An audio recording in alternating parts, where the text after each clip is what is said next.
Hello, everyone. Welcome to this episode of Ethics First Live, where we bring food for thought for champions with ethics inside. I'm your host, Shilpi Agarwal, and founder and CEO of Data Ethics for All. Welcome to this part of the show. Today, we are going to talk about how to reduce AI's BMI. So I'm really looking forward to this exciting talk with you. And it will be the launch of something really big and new.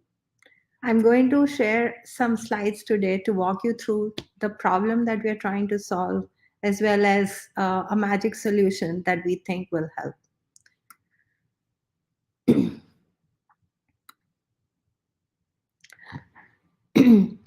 So, we are going to talk about reducing AI's BMI. So, what BMI are we talking about? Who can tell me? Please feel free to put your options in the comments below. What BMI do you think am I talking about here? Is it the body mass index? Is it what else? I think we all know only one kind of BMI, which is the body mass index. But if you have any other ideas on what BMI am I talking about, uh, I would love to hear from you. I'm going to wait a couple more seconds to hear some comments from the audience to see what is it that you think I'm talking about.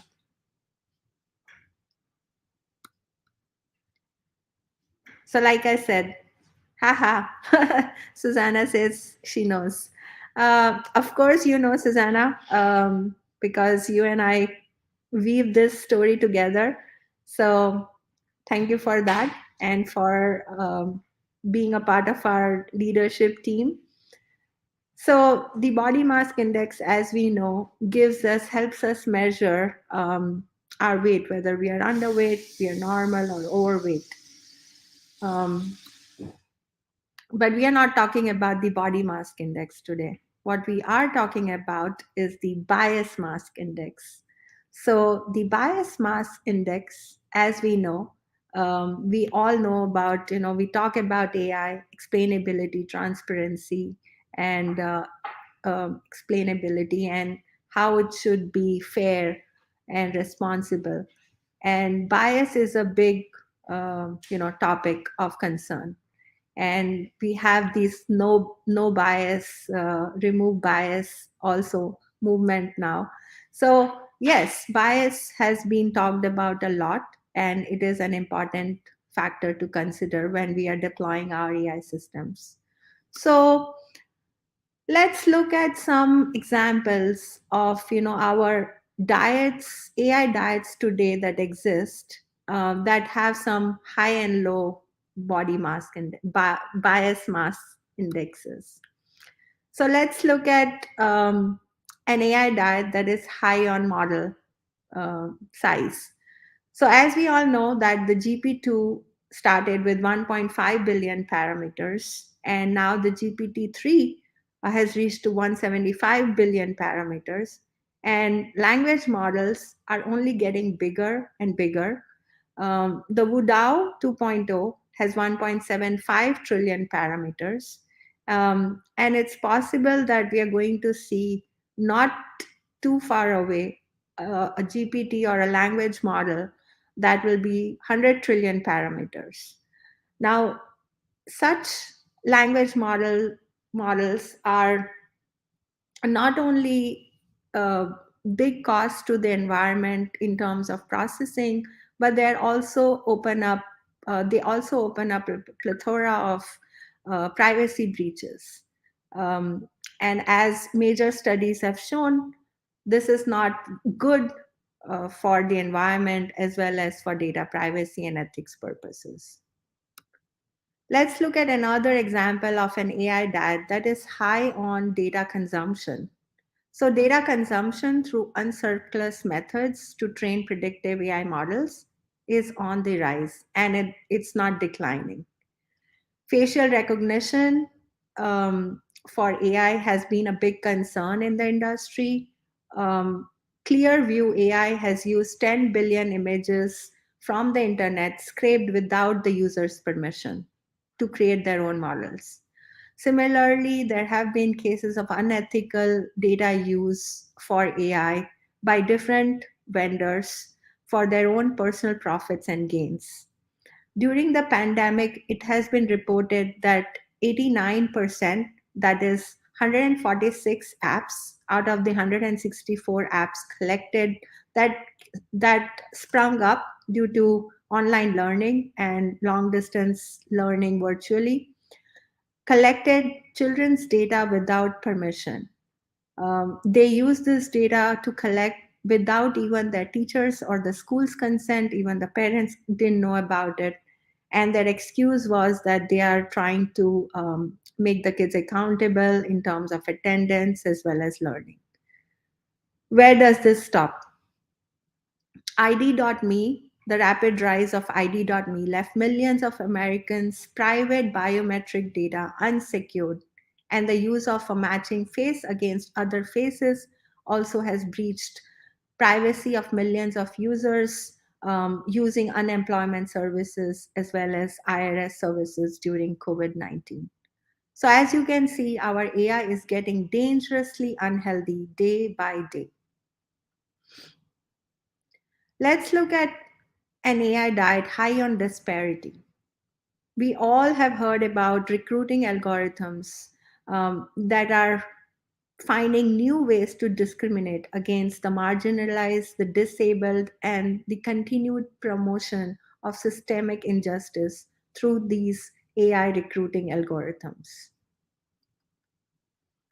Banks are using credit score algorithms to determine credit worthiness, and they have shown favorable results to whiter, more male applicants than female low income and other races. Another example of AI diet, an AI example of an AI algorithm that's high on disparity is our criminal justice system that uses algorithms to determine early prison release as well as prison terms using pattern as well as compass. And they all seem to be favoring giving like more stricter penalty for predicting repeat offending risk as well as length of prison sentences discriminated against people of color. Our own Data Ethics for All hackathon held in 2020 posted this issue as one of the three challenges, and the winning team came up with a fairness scoring system for Compass. According to Deloitte, algorithms are becoming pervasive, they are becoming more powerful, they are becoming more opaque, and they have become targets of hacking. Now let's look at some examples of low AI diet.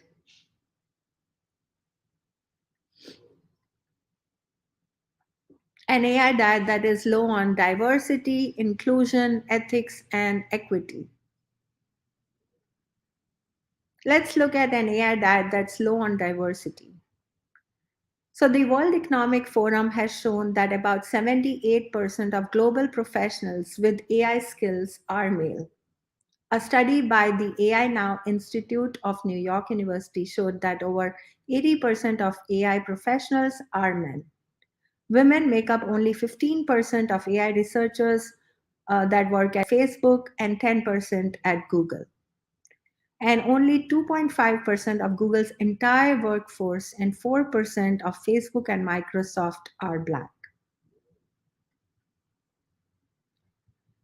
Let's look at lack of inclusion. It is not enough to have diversity in your metrics and in your hiring, but it is also important to give these people hiring decisions and power to make these decisions.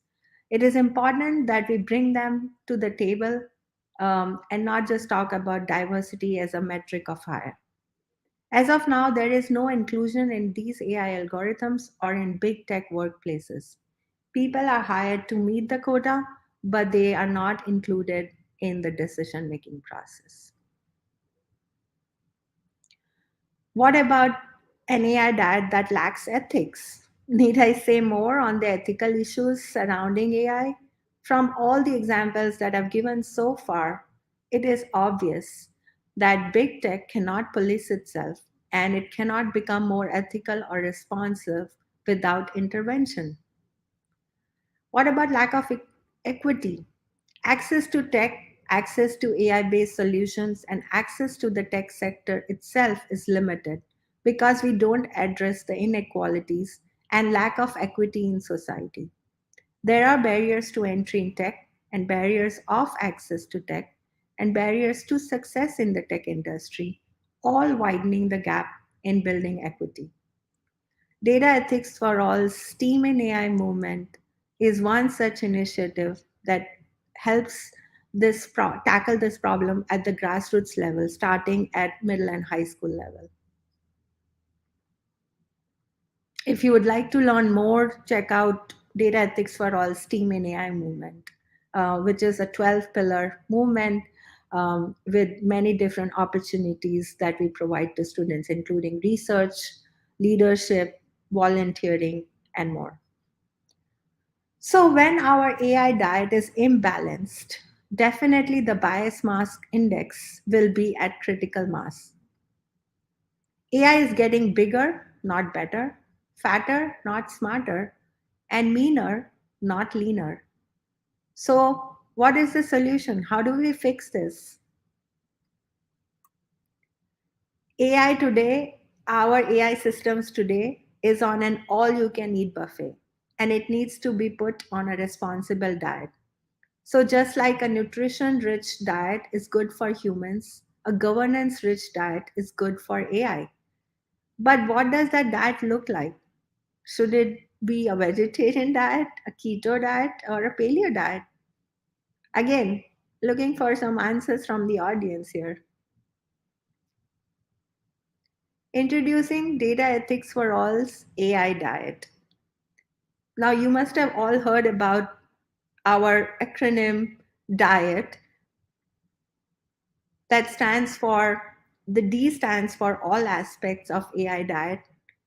I had fantastic animation here, which is missing. So apologize for that. So the D is for all aspects of AI data: privacy, security, collection, consent, and governance, all aspects of the data collection part. I is for all aspects of AI impact, which includes fairness, explainability, transparency, and harm. The E stands for all aspects of AI equity, which means equity, diversity, and inclusion. And T is for teams. How we recruit for our AI teams, how we provide growth opportunities as well as mentoring opportunities should all be considered in how we measure the success of our AI programs, algorithms, and our outcomes. So, our proposal is that we need to have an AI diet that has data, impact, equity, and teams with ethics inside. That is the only way that we can build a better data and AI world.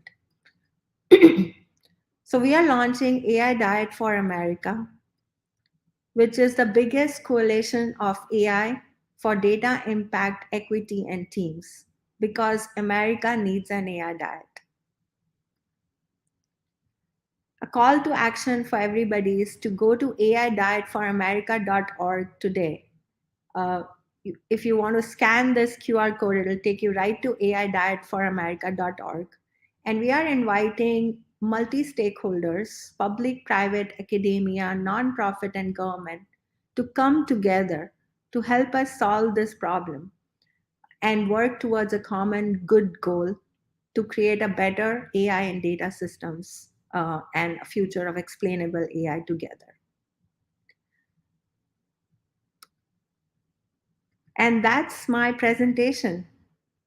And I will look for questions and comments in the comment section. I would love to hear your thoughts.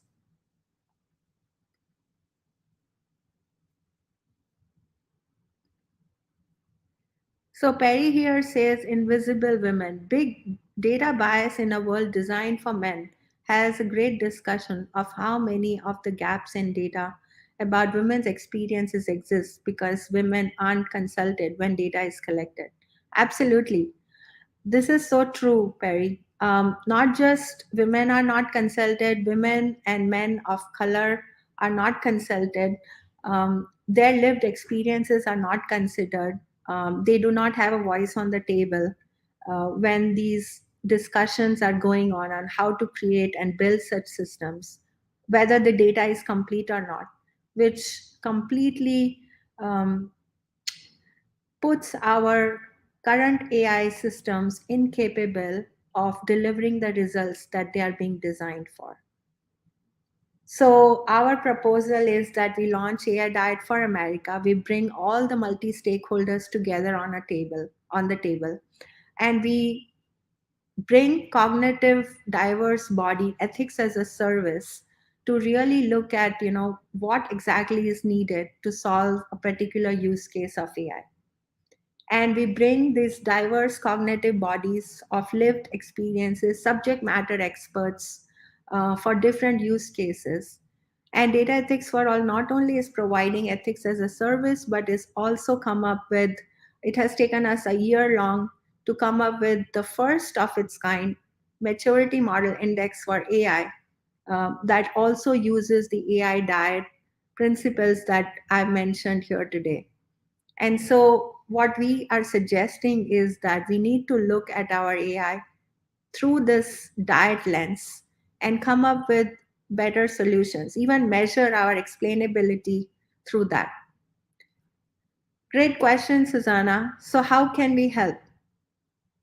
I invite all of you to join. First of all, go to AIDiet4America.org. I'm going to put that here in the chat.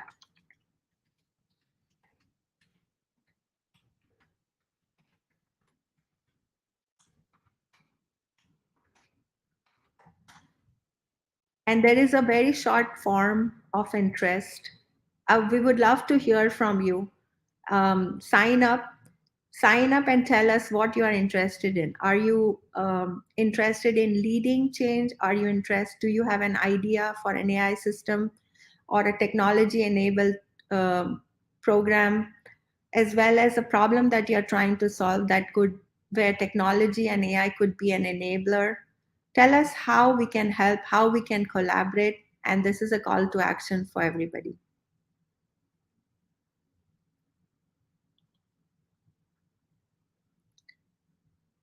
All right, then. Thank you very much. I look forward to seeing you join AI Diet for America and continue this conversation. Thank you so much. Take care. Bye bye.